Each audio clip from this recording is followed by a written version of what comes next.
Good morning. Welcome to the second part of the webinar. We were not able to properly close our session last time due to some technical glitches. We apologize for that and hope we can make it up to you in this session and the following. In part 1, we discussed about the applicable RPAS regulations and basic operational guidelines every controller needs to know before conducting an RPAS operation. On this part, we prepared some interesting topics for you now that you already have your basic orientation on RPAS. Let's talk about controller licensing. We have representatives from the Licensing and Certification Department of the CAAP to discuss to you the different requirements, the procedures, and the actual practice in getting a controller certificate or what we call the license. Also, let us look into how law enforcement agencies utilize their remotely piloted aircraft system in their line of work so that other government agencies may also get an idea on how to utilize these developments to help them. We should always remember, and we would keep on reminding you, that safety is a shared responsibility, not only between the controller and the CAAP, but also with other government agencies and law enforcement agencies. And there are certain security protocols that you should consider before starting your operations. This is part 2 of the RPAS webinar series. The first part talks about RPA Controller Licensing. We have 3 representatives from the Licensing and Certification Department. In chronological order, our speakers are the following. Mr. John Christian B. Cala. He's a Civil Aviation Licensing Officer 1 of the Licensing and Certification Department. Second is Ms. Helen J. Patizar, an IT assistant and a designated RPAS examiner of the Training Organization Certification and Inspection Division of the Licensing Department. Third is Mr. Edward Ebasco, a Senior Maintenance Safety Inspector of the Licensing and Certification Department.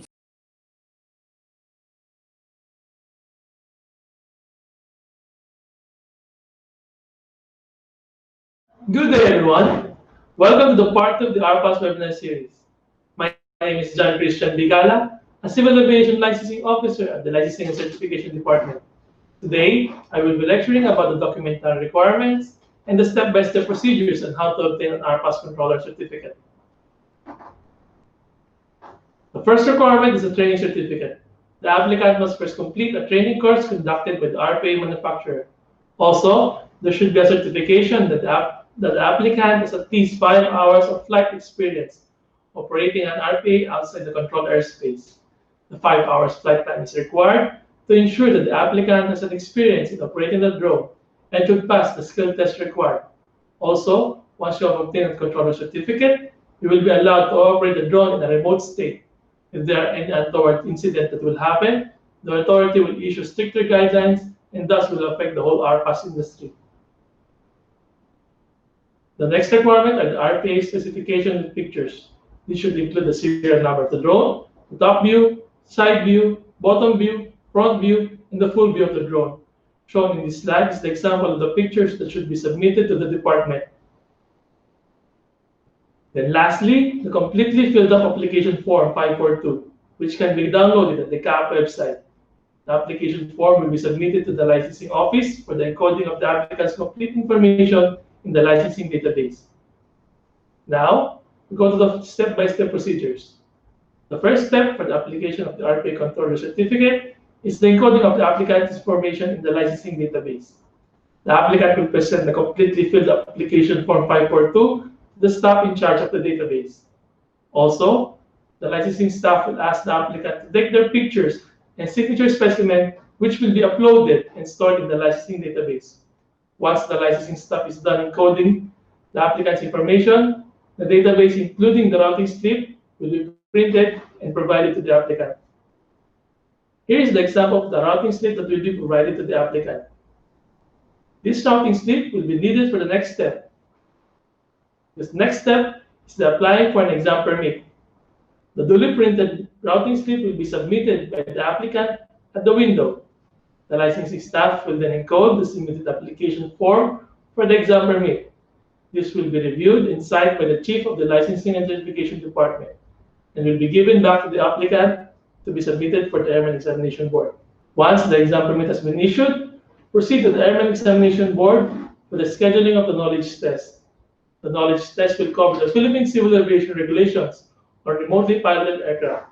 The passing grade of the knowledge test should be 70%. And once the applicant has passed the knowledge test, the Airman Examination Board will issue a knowledge test report which will show the grade of the applicant.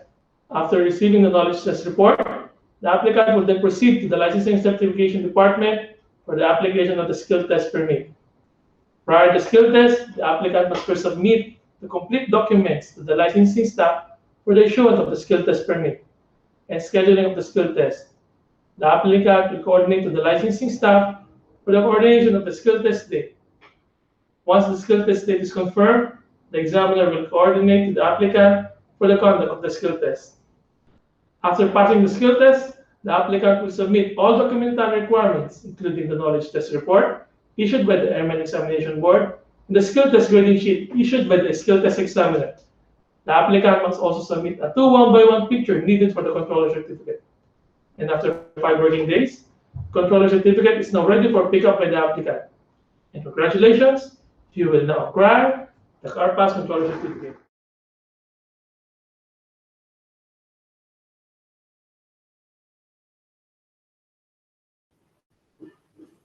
Good morning, everyone.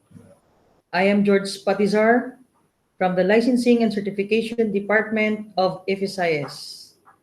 Today, I will be discussing to you the skill test for Remote Piloted Aircraft Controller Certificate. The purpose of the skill test or practical test are the following. First, the remote piloted aircraft controller must be able to demonstrate his/her technical knowledge on the operations of remote piloted aircraft. Second, the remote piloted aircraft controller must be able to demonstrate key functions, capabilities, and safety features. Third, the RPA controller must be able to demonstrate sound aeronautical decision-making and risk management through the pre-flight, actual flight, and post-flight operational practices.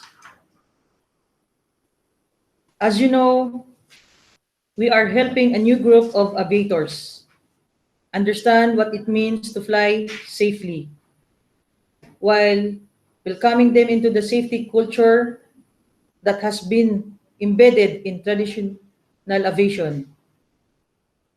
We have to take our safety protocols seriously, even if these drones look like toys, because one bad actor, one bad incident can ground this whole industry before it even takes off. And now we will proceed to first part of skill test. For the pre-flight check, the RPAS examiner will observe the remote piloted aircraft controller's preparedness by demonstrating pre-flight checklist.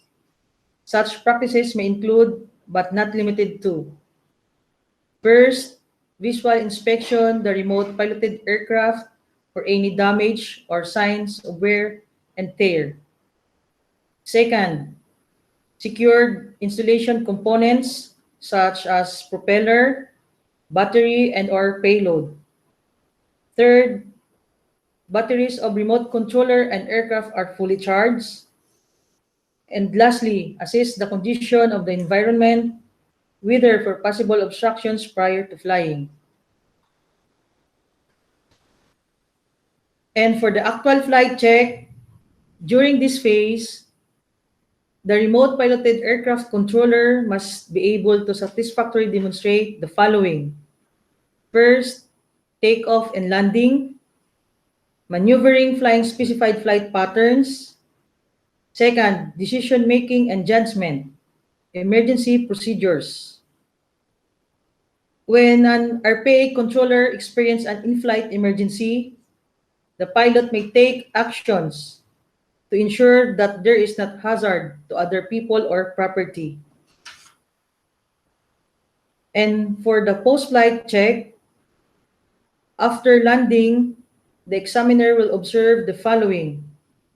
First, the remote piloted controller must be able to check RPA's body and components for possible damages or missing component. Second, recording of flight log activity. And lastly, for the debriefing,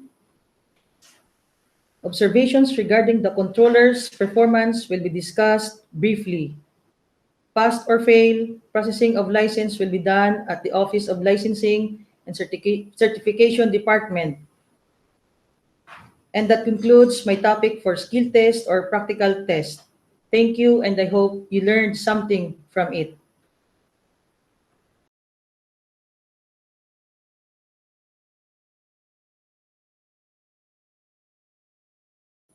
Good day. My name is Eduardo R. Ibasco, your Senior Aircraft Maintenance Safety Inspector. Remotely Piloted Aircraft Controller Certificate. Philippine Civil Aviation Regulations Part 2.13. Presentation outline. First, application for RPA Controller Certificate. Eligibility for RPA Controller Certificate. Conditions as RPA Controller Certificate. And the contents of RPA Controller Certificate. The validity. Show cause notice to RPA Controller Certificate holder. Cancellation of RPA Controller Certificate. And cancellation at the request of holder. Validation of foreign RPA Controller Certificate, license, or authorization. Applicability. This part applies to all persons conducting remotely piloted aircraft system for commercial operations. Likewise, it applies to all persons conducting remotely piloted aircraft systems for non-commercial operations using large RPAs or operating within the controlled or prohibited airspace.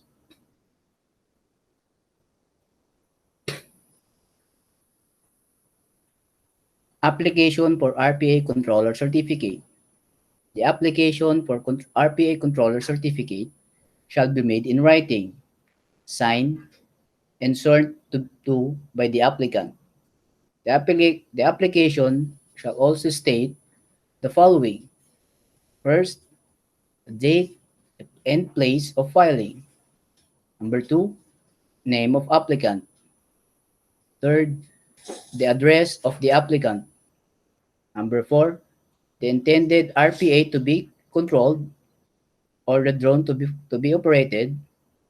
And the number 5, details of any flight crew license, air traffic controller license, or operations officer license that the applicant holds, or any license that the applicant holds. To include details of ratings, endorsements, and qualifications. Number 6, details of applicant's experience in operating RPAs. Number 7, evidence of completion of any training course in RPA operation that the applicant has undertaken.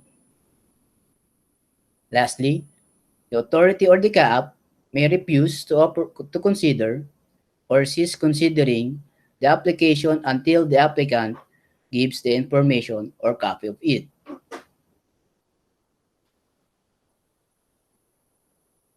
Eligibility for RPA Controller Certificate. No person is eligible for the issuance of an RPA Controller Certificate unless he or she, number 1, has completed an RPA training course as conducted by the RPA manufacturer in the operation of type of the RPA that he or she possesses to operate, and has at least 5 hours experience in operating RPAS outside controlled airspace. And number 3, has passed the RPAS examination to be given by the authority And number 4, has passed the demonstration flight conducted by the authorized personnel of the authority. Conditions as RPA Controller Certificate. The authority or the CAAP may impose a condition on authorization of a person as a RPA controller in the interest of air navigation safety. Without limiting the generality of the above paragraph, the following conditions may be imposed. Number 1, allow the person to control the RPAS of only specified kinds or limit the areas where he or she may control the RPAS. Or number 3, allow him or her to control the RPAS only in VMC or visual meteorological conditions, meaning the visibility of your drone should be undertaken by this pipe. And for the contents of RPA Controller Certificate shall contain the following information.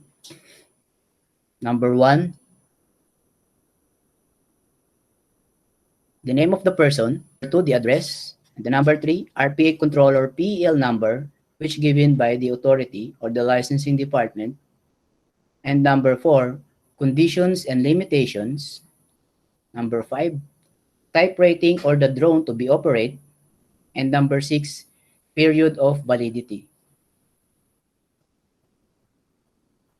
And the validity for the RPA Controller Certificate issued by the CAAP is effective for a period of 5 years from the date of the issuance and remains valid until the authority amends, suspends, revokes, or otherwise terminates the certificate.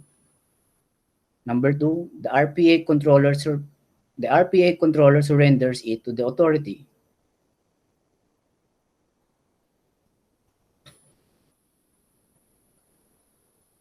Show cause notice to RPA Controller Certificate holder. The authority or the CAAP may give a show cause notice to an RPA Controller Certificate if there are reasonable grounds for believing that there are facts or circumstances that would justify the cancellation of the certificate. The show cause order or notice shall include the following.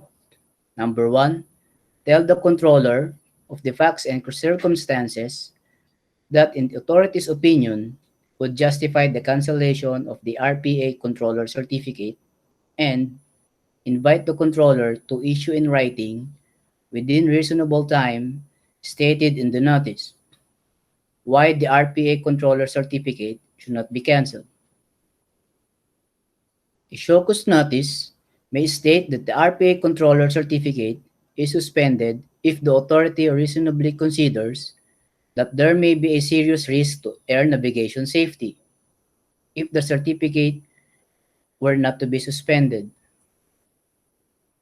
If a show cause notice states that the RPA Controller Certificate is suspended, the certification is suspended from when the notice is given to the holder.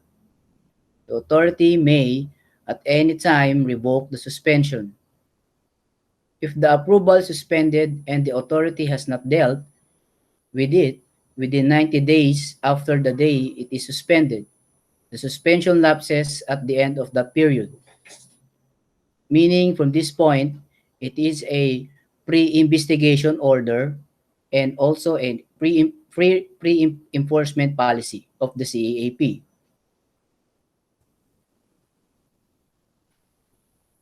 Cancellation of RPA Controller Certificate. The authority may cancel an RPA Controller Certificate by written notice to the controller if, number 1, the authority has given to the controller a show cause notice in relation to it.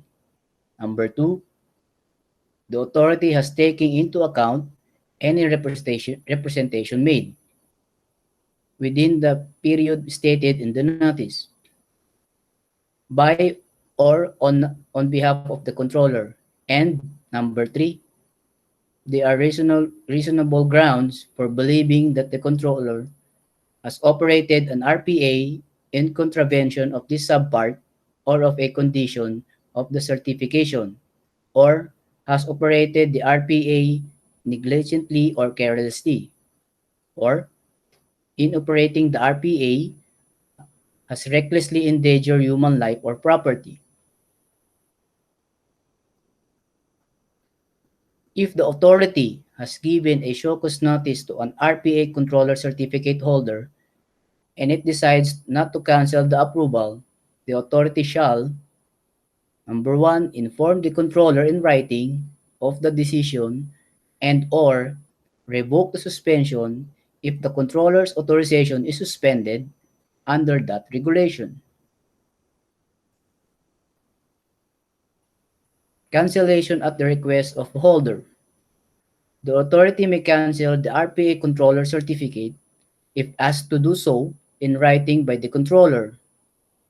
The cancellation takes effect upon the issuance by the authority of such order canceling the RPA controller certificate.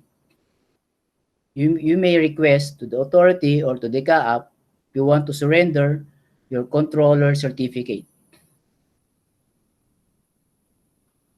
For validation of RPA control of or for validation of foreign RPA controller certificate, license or authorization, a person who holds a current and valid RPA controller certificate, license or authorization issued by another contracting state may apply for a validation of such license or authorization for use of a remotely piloted aircraft registered within the CAAP or within the Philippines.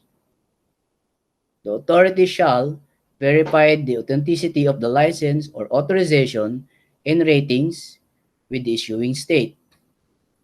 A validation certificate will be issued provided: number one, that the applicant shall present to the authority the foreign issued license or authorization and that the foreign license or authorization is current and valid. From this point, there are some other countries that issues a RPA license or authorization that may consider for the use of RPA here in the Philippines.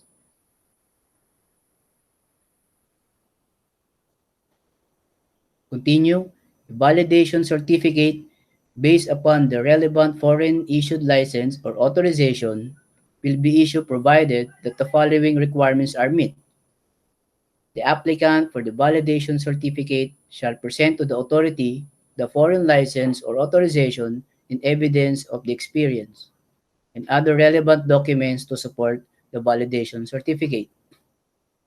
The validation certificate will be valid for 1 year provided that the foreign license or authorization are still current and valid as long as the original or the point of country that you've been provided are current and valid.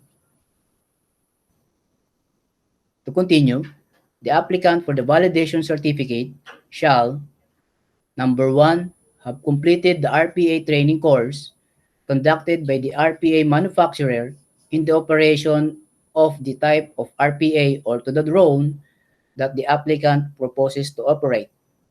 And number two, have at least 5 hours or flight training hours experience in operating the RPAS. And number three, pass the demonstration flight conducted by the authorized personnel of the authority. So it will need take another it will take a check ride or proficiency check conducted by the examiners of the CAAP. That's all. Thank you.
start with some of those questions that they have been asking, our audience are asking. Our first question is, how long will it take to get a certificate and this RPA Controller Certificate? Any Ocho. audio? Ocho. Okay. I'm sorry, we are experiencing.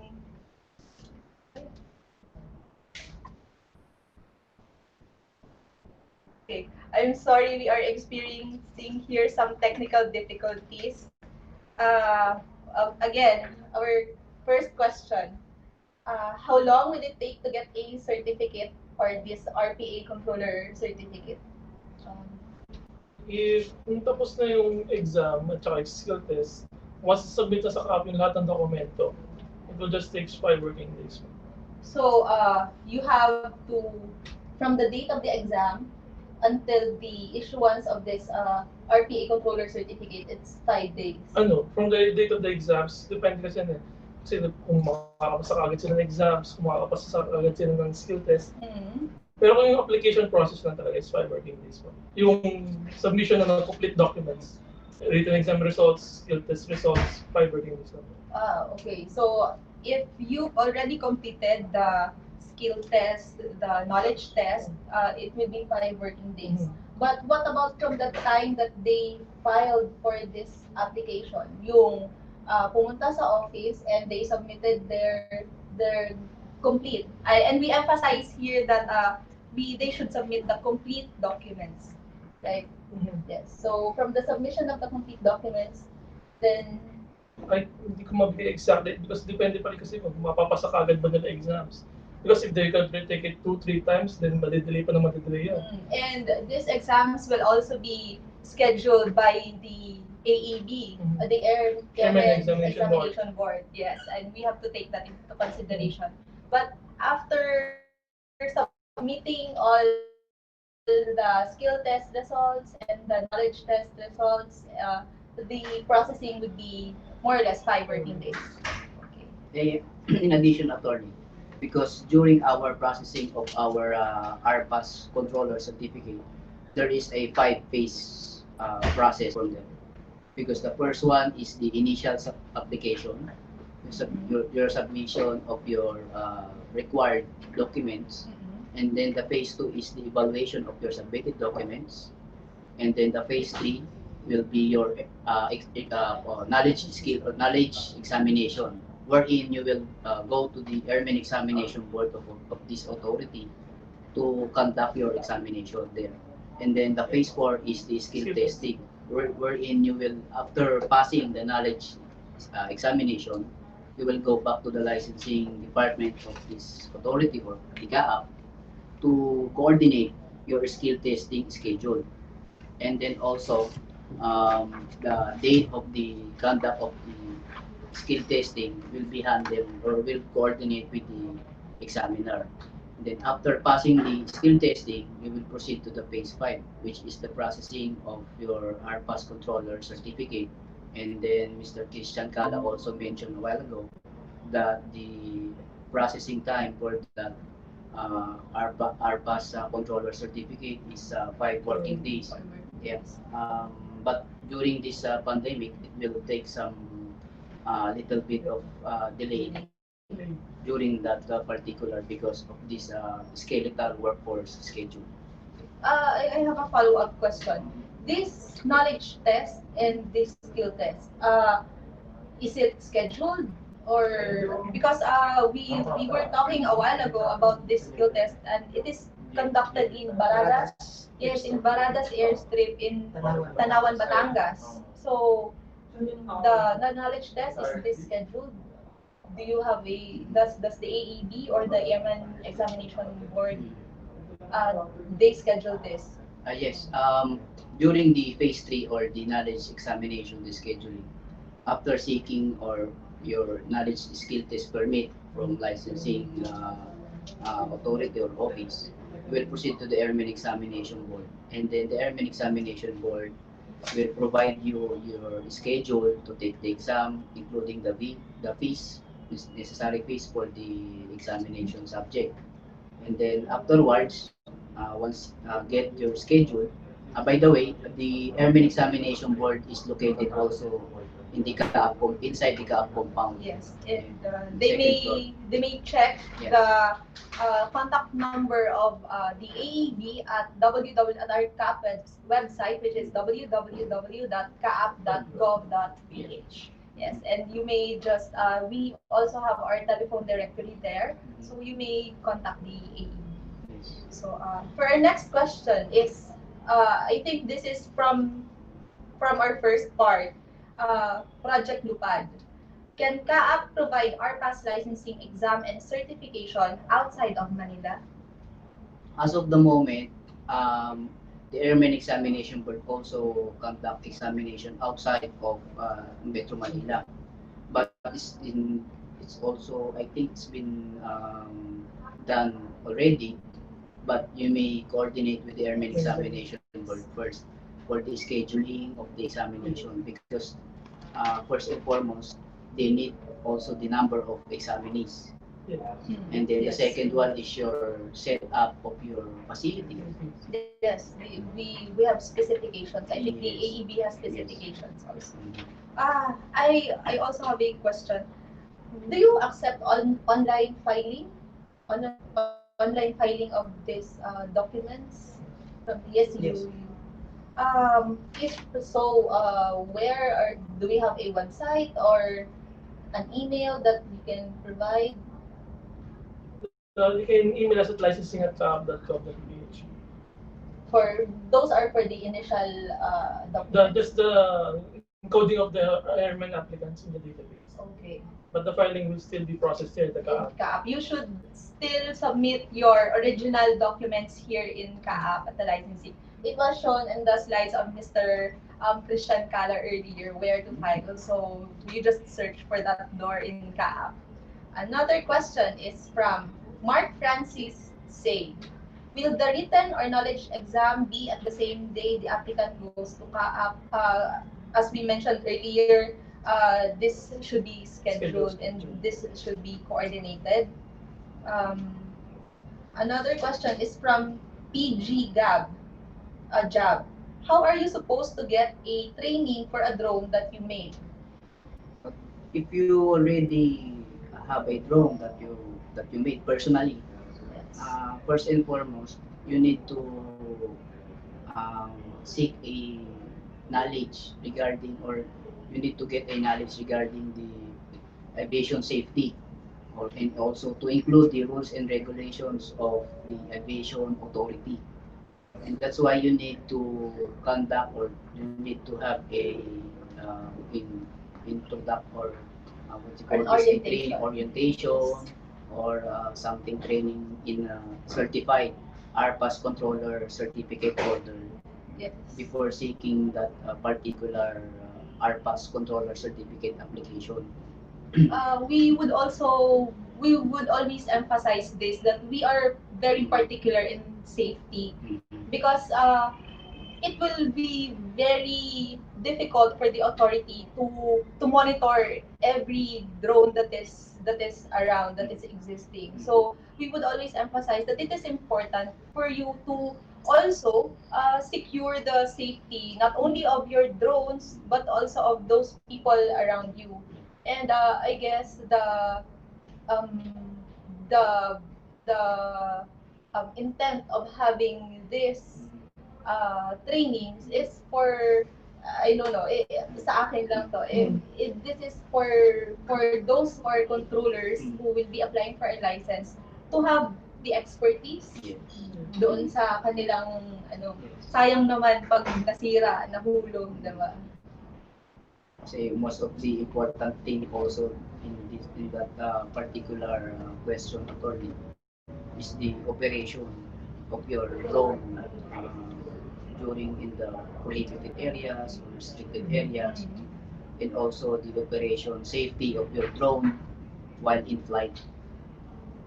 Let us talk about the actual test.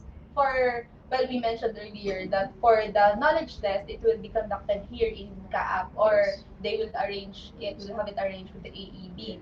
But let us talk about the skill test. So we are very fortunate here that Miss Helen Patizar is one of those who are conducting the skill test. Is here to talk about what actually happens in on site. Um, Good morning. Pagdating naman sa baradas, dapat kumpleto yung dalan. The battery, the controller, dapat fully charged. Then, magdadala sila ng extra battery din. But they can they bring a charger? Yes. Yes. What happens in the actual? So, uh, you posted pictures. You presented pictures earlier of parang nasa gitna kayo ng field. Yes. So, mainit. Yes. We would like to emphasize that these skill tests are conducted in an open field, of course, in an uncontrolled airspace, di ba? Yung unrestricted siya. So, what happens there? As long as they demonstrate the basic movements without any confusion. Without any confusion, they should show that they are well versed or they are expert in their Yes. in their drones, in their course. Should be. And sunblock. Should they bring sunblock? Yes. Yes, of course. They should bring sunblock. Kung ayaw nyo pong masira yung mga skin ninyo, if you don't want to ruin your skin because of the sun, then maybe you should also think of bringing your sunblock. Pero attorney, question, follow-up question. Yes. Normally mga ilang, how long it will take? Oh, yes. Minutes or hours? Hours. Talagang kailangan marami silang Yeah. matching battery dala. But depends on the RPA controller. That is why they need this training. Yes. So that they would shorten the skill test, skill diba? test. And pass immediately. Yes. So to those who wants to get a controller certificate, you should take note of this. We have question from Mr. Joel Ascuna. Do you have satellite offices in the provinces where we could apply for the certificate? Anyone? As of now, attorney dito pa lang siya nagaganap sa main office pa sa kanya. But Dito pa rin yung processing niya talaga. But can they request or they can make arrangements? Yes. Pwede naman attorney as long as there is official document from them. So they have to send a letter Yes. addressed to the our Director General Yes. for coordination. Yes, we can. Another is from from Joe Victoria. Does an RPA manufacturer need license to conduct an RPA training? For the training. For example, the DJI, other manufacturer of drones, in particular, they are not required to have a license to provide because they are already the manufacturer, they are the expert themselves. And then also, we need to, from our part as authority, we accept all the training that they will conduct or they will provide to the RPA controller operators. Okay. I think I have a last question. Oh, wait. I have one question.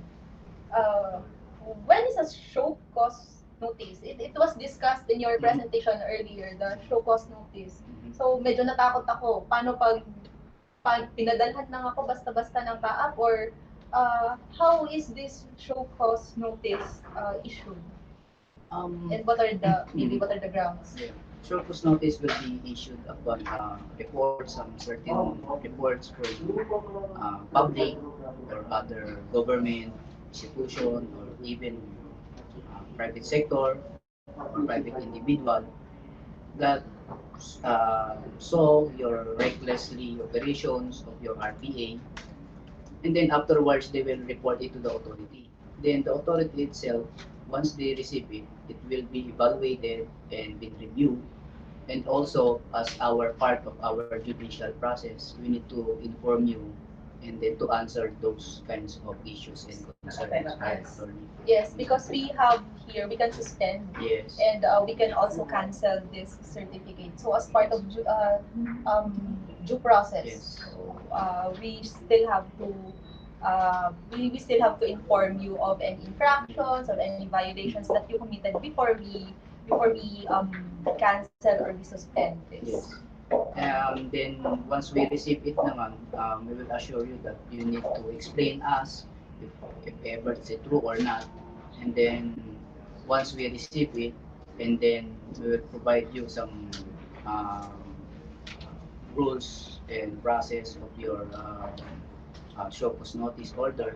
And then also it's also a our defense for the some personnel that will conduct um, some aviation major issues that will harm or threat somebody else, especially life or damage to property. Okay. I think this will be my last question. Sumisenyas na yung mga staff natin na nag-exceed tayo doon sa Q&A natin. Medyo napapasarap. So, we have here one last, I think this is a comment from Mr. Edwin Chavez, one of our participants in YouTube. Your lectures earlier, this does not mention hobby drones, such as FPV or racing or freestyle drones. So Yes, would they have to get also a controller license? Yes, actually, the RPA Controller Certificate is also, as mentioned a while ago in our presentation and also in our Philippine Civil Aviation Regulations, Part 2 for the licensing and 2.13 for RPAS Controller. The essence of this RPA Controller Certificate is the what you call this, the commercial operations, the first one. The second one is the non-commercial operations, especially for large RPAs, which 7 kilograms and above. And then the third one is the for individual or private individual that operates in a prohibited or restricted area, for example, aerodromes or airport, government institution, government projects, even the area in some jail. Jail is supposed Yes. to be a prohibited or restricted area. That's why if you will wish to operate in that particular areas, you need to seek the RPA controller certificate first. Okay. I think this is the last question. How much is the fee for the license? 3,360. 3,360. So you have to uh, you have to prepare 3,360 Just for the license processing fee, pero may bayad pa rin dyan yung ano, written other exams, fees. Yes, and other skill exams. So, test. should you have any questions, please do not hesitate to email our licensing and certification department at licensing@kaap.gov.ph, or you may call them at 02-7944-2160-6163, or you may just find it in our Kaap website at www.kaap.gov.ph. The regulations are also there. You may download them. Uh, so thank you so much, ladies and gentlemen, for your taking time to be here. Any final words for our audience? Anything that you want to add? Yeah. For the regulatory, aviation safety first is our number one priority. So let us help each other to provide our aviation community to safe and proficient airspace. Thank you, Edward. Anything? Edward? I think that would be all. Our next speaker is Lieutenant Colonel William T. Rodriguez. I already saw his presentation, and please enjoy. See you on the next Q&A. Thank you. Our second speaker will talk about how law enforcement agencies such as the AFP utilizes drones in their line of work, and how a responsible RPAS operator can contribute to the maintenance of our public security. Our next speaker is Lieutenant Colonel William Alfred T. Rodriguez of the Armed Forces of the Philippines. Good day, everyone. This is Lieutenant Colonel William Rodriguez of the Armed Forces of the Philippines. As a practitioner of the responsible use of the Remotely Piloted Aircraft System, or RPAS, I will be presenting to you the importance of RPAS in law enforcement agencies, as well as the need to abide to established rules and regulations on flying a drone. Let me first share my presentation. The scope of my presentation is as follows. First and foremost, let me clarify to everyone the different names that are used to identify the RPAS. As a fast-growing market with numerous daily new opportunities, several names are currently used by people involved in this booming aeronautical sector to designate these unmanned aerial systems found in more and more areas. Manufacturers, public organizations, operators, and associations are all referring to some specific terms with slight differences contained in the definitions from one to another. Here is an overview of the correct designations that were adopted by the major professional actors of the UAV domain. UAV is the acronym of Unmanned Aerial Vehicle. Currently, when browsing the internet looking for related articles, UAV is the most frequent term. This designation is used to define the flying object employed for recreational and professional civilian applications. Even if a common agreement seems to have reached online, the aviation agencies of many countries have decided to go for a different term than today's UAV. By being the world pioneer in creation and implementation of regulations for the use of commercial unmanned aerial vehicles, the French Directorate for Civil Aviation is referring to them as drones. The French Federation of the Civil Drone and the Belgian BEUAS are also applying the same word for the common use. In a general way, the French-speaking countries are mainly using the drone term. Worldwide, the International Civil Aviation Organization employs the acronym RPAS, standing for the Remotely Piloted Aircraft System. The definition associated is that these systems are based on cutting-edge developments in aerospace technologies, offering advancements which are opening new and enhanced civil commercial applications, as well as improvements to the safety and efficiency of the entire civil aviation. The term RPAS appears to be the preferred terminology used by the international aviation-related agencies, like the International Civil Aviation Organization, Eurocontrol, the European Aviation Safety Agency, the Civil Aviation Safety Authority of Australia, the Civil Aviation Authority of New Zealand, and the BEUAS are following this trend. Despite the global international agreement on the RPAS word, some American and British organizations decided to go for the UAS acronym, standing for the Unmanned Aircraft System. The Civil Aviation Authority of the United Kingdom provides a complete definition and explanation of this choice. The terms UAS, or Unmanned Aircraft System, or Remotely Piloted Aircraft, are used to describe the aircraft itself, whereas the term Unmanned Aircraft System is generally used to describe the entire operating equipment, including the aircraft, the control station from where the aircraft is operated, and the wireless data link. To sum up, 4 denominations are currently in service, but their use depends mostly on the interlocutor. By using the correct terminology depending on the situation, you can make yourself clear as you correctly transmit your message. We will now proceed to our main topic, which is the importance of RPAS, or drones, or UAVs.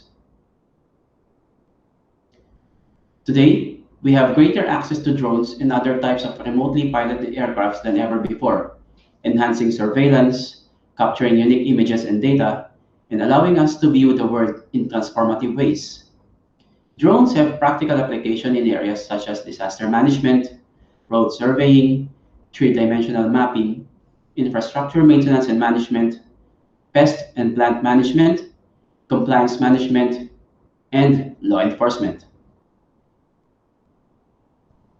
As a result, drones have become an excellent tool for local governments that wants to increase efficiencies within their operations, increase accuracy and consistency in data capture, increase accessibility to assets and infrastructure, and increase quality, quantity, and speed in which information is available to decision makers.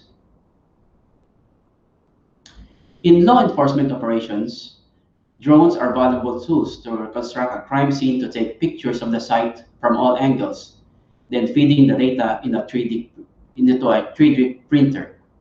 RPAS can also be used by law enforcement agencies to conduct surveillance, assist with traffic accident investigations, survey natural disaster sites, and more. The conversion of RPAS and artificial intelligence technology offers additional benefits to enhance current police capabilities, from increasing officer safety and productivity to live streaming of incidents. The use of police drones can be very efficient, and particularly in the context of traffic accident scene investigations, detection of illegal activities or operations related to public safety, securing sensitive areas, hostage rescue operations, interventions during various incidents like sites that may contain other hazardous products where humans cannot possibly be present without harming themselves, and case of disturbance of public order, anti-drug fight, and anti-terrorist fight. Law enforcement drones are equipped with high-definition cameras having powerful zoom capabilities. Combined with thermal cameras, these drones can see during the night, just like in daylight. These drones can take off almost anywhere or keep hovering for a long time. From the air, flying high and away from its target, the drones provide an eagle vision to law enforcement agents. Ready for immediate takeoff at any time, the drones can quickly arrive on site without involving any greater resources. And by observing from above, the drone can limit the risk of exposure of law enforcement agents, thus saving human lives. When it comes to search and rescue mission, a matter of seconds can mean life or death, and rescue teams cannot afford to commit mistakes. Drones can cover large sections of land in a short amount of time and can easily spot human subjects when equipped with thermal cameras at night. In traffic and reconstruction, the combination of drones and 3D mapping software allows investigators to quickly and efficiently create a 3D rendering of the actual site instead of manually recreating from the ground photos and painstakingly conducting manual measurements. Drones enable law enforcement agents to investigate suspects and locate active shooters that are believed to be armed and dangerous, while maintaining a safe distance. This gives officers real-time and actionable intelligence to use in order to assess the threat while formulating a strategy for their approach. Investigators can use the same mapping systems they use for traffic collision reconstruction to map out other crime scenes. The navigable and measurable map gives an accurate view of the actual crime scene instead of an animated presentation, allowing details to be noticed well after the initial analysis is complete. Drones also offer a new point of view for scouting areas that police officers may otherwise have no favorable position to conduct a standard surveillance operation without being spotted. In these situations, flying a drone offers the best opportunity to get a detailed view of the area without compromising safety. In situations such as large gatherings, concerts, or protests, drones allow law enforcement to see deep into the crowd. If someone commits a crime and runs into a mass of people, this aerial perspective allows the police to track the suspect throughout the crowd without endangering any innocent bystanders. The same perspective also allows police to see if there is anyone in the crowd that may need assistance and is otherwise incapable of notifying authorities. During this pandemic, drones are also used to deliver medical supplies to homes and hospitals. In India, for example, the country continues to tackle the ongoing crisis through the use of drones in combating the coronavirus. Drone startups in India are working alongside authorities, providing services such as disinfecting contaminated areas, managing crowds, and delivering medical supplies. Utilizing the technology for an even greater purpose, the Karimnagar Commissionerate of Police in Telangana recently used drones to ensure effective implementation of lockdown in the town. During the times of a touch me not environment, authorities have found a friend in the drone management system. While there are several potential use or benefits of the use of drones, adversely there is also a threat on the use of drones. The potential use of drones in a terrorist incident or attack against a critical infrastructure and soft targets is a growing concern for law enforcement as the availability of drone technology becomes more widespread globally. As drones become less expensive and their potential applications continue to expand, it is expected that countries will witness an increase in evolution of this threat. Recent examples include terrorist groups using drones in surveillance activities and delivering chemical, biological, radiological, nuclear, and explosive materials in conflict zones. The rising threat of terrorist groups using drones to attack critical infrastructure and soft targets has created a pressing need for the global law enforcement community to exchange information and share best practices. That is the primary reason why, in our country, there is a need to regulate the operation of drones, and this is for the safety and security of all peace-loving Filipinos. Whether you are a law enforcer or a private individual, it is paramount to know why we need to regulate or control the use of drones in the country. The increased use of drones for civilian applications has presented nations with regulatory challenges. Such challenges include the need to ensure that drones are operated safely without harming public and national security, and in a way that will protect areas of national, historical, or natural importance. Responsible drone use will also address property and privacy rights of landowners or other persons impacted by the operation of drones. Most importantly, even small drones can be dangerous. The potential risks include mid-air collisions between drones and low-flying emergency aircraft and the forced grounding of emergency aircraft to avoid those types of collisions. Most manned airplanes and helicopters stay above 500 feet most of the time, except when they are landing or taking off.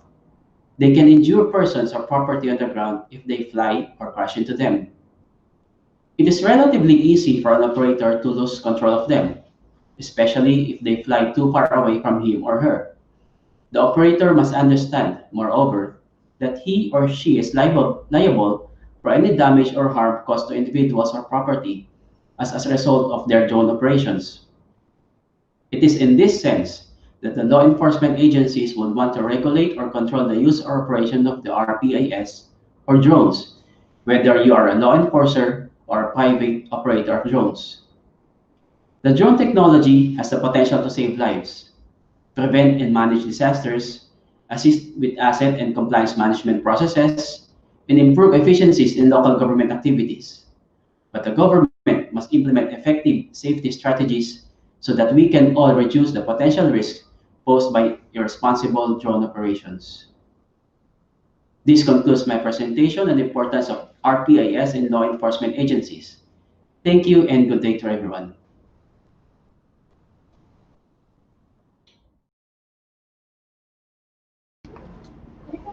5 seconds. Then, Go, silent ko lang.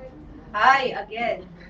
We are here with Lieutenant Colonel William Alfred T. Rodriguez of the Armed Forces of the Philippines. And upon seeing your lecture, sir, I really learned a lot from the possibilities or the potentials of these drones in law enforcement, not only in law enforcement, but also for the local governments. Has it been helping, in your opinion, as a law enforcer, has these drones been helping, or it is more of a disadvantage that we have these small things flying in our airspace? As presented a while ago during my lectures, there are numerous potential benefits in law enforcement on the use of drones. So So malaking tulong yan sa pag-enforce natin ng rules, regulations, and policies, including traffic, and also for prevention of untoward incidents during mga malaking gatherings. Okay, sir. And also, we would always emphasize that is why we conducted this webinar for us to impart to people the importance not only of safety Yes. of the people, but also of the security Yes. of the public, because we all know how technologies develop, and we would emphasize, especially in this part of the series, that public safety is a shared responsibility, Yes. not only between these controllers and the CAAP, but also with other government entities. Yes, exactly. When you say security, most people term is para sa military lang or the government's job to maintain security or business security. But security is a common or a shared responsibility not only of the government but also of peace loving Filipinos. Yes, thank you. Sir, we have here a question. What activities related to RPAS operations does CAAP require J2 clearance? I think we will discuss it in the fourth part of our series, which involves the Flight Operations Department for these kinds of operations. But my question, sir, is what is a J2 clearance? Well, J2 clearance basically is a security clearance. Based on our previous presidential decrees ng government natin, which is PD 1178, it stated there that no aerial photography shall be undertaken unless authorized by the Secretary of National Defense or his duly authorized representative. So in that case, the duly representative of the SND is the J2. So when we give security clearance, it means that you are secured or you are given permission or authorization in flying or operating those drones in areas na mga hindi naman siya prohibited. But there are areas, as mentioned during the part 1 of this webinar, na basically dapat within 10-kilometer radius of the aerodromes and other prohibited areas like military camps, there should be no operation of drones. So J2 clearance gives you authority for a limited period of time, for a limited space or area to operate those drones. So it's basically very important. For those who are not familiar of this J2 clearance, maybe some of our practitioners here, those engaged in commercial practices, know about this, because when you get a permit from our flight operations department, our flight operations department will seek for the clearance from the air traffic service, and this the people from our air traffic service will ask you to get a J2 clearance. Yes, for this restricted area. So it is important. Sir, I think this is applicable for aerial mapping, Yes. these types of activities. Yes. Because of course we should secure our we should consider the securities. Um, So when you say aerial, it's based on the presidential decree that aerial photography includes aerial mapping, flying of drones, or any other remotely piloted aircraft system within the airspace of the Philippine responsibility. So again, when I said about a while ago about the Presidential Decree 1178, but it was repealed by Presidential Decree 1558, and it's very the Presidential Decree there is very broad.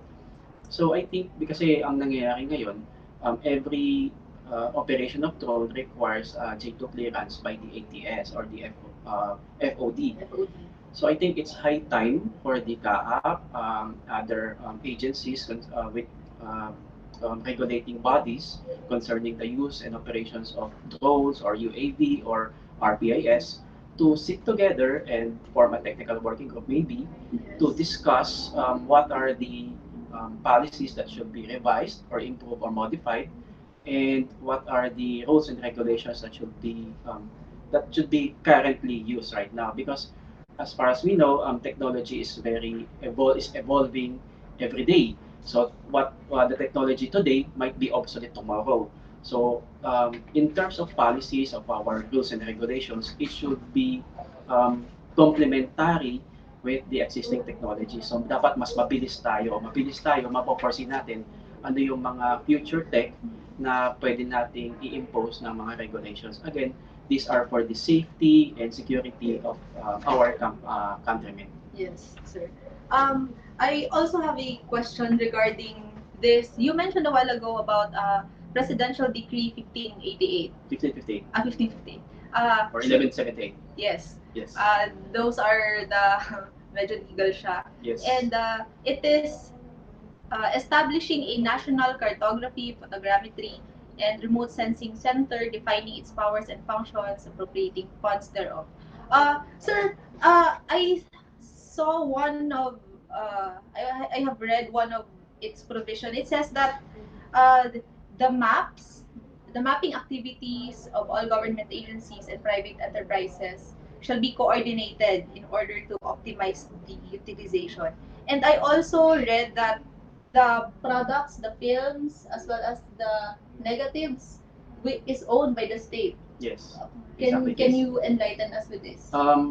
In 15 Presidential Decree 1178, it stated there that the area maps, aerial photographies, and hydrographic maps or charts are owned by the state.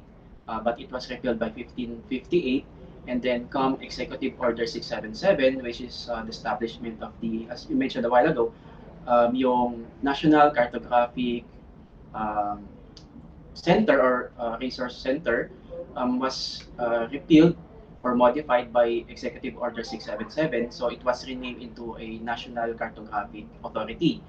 And then later on, Executive Order number or RA 192, um, the establishment of the NAMRIA or National Authority for Mapping for a Resource. I forgot the exact abbreviation of it.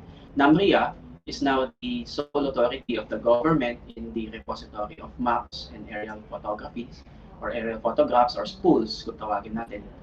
So sila yung nagmamay-ari ng lahat ng mga charts natin, maps natin. And then before, kasi mayroon pa tayong Bureau of Coast and Geodetic Survey, and inabsorb na lahat ito, yung lahat ng functions pertaining to production of maps, development of maps, and our technology regarding the survey, aerial photogrammetry. So it's under na sa NAMRIA. So So that pertains to those. I am asking those questions because we have a lot of participants here who I saw are geodetic engineers. yes.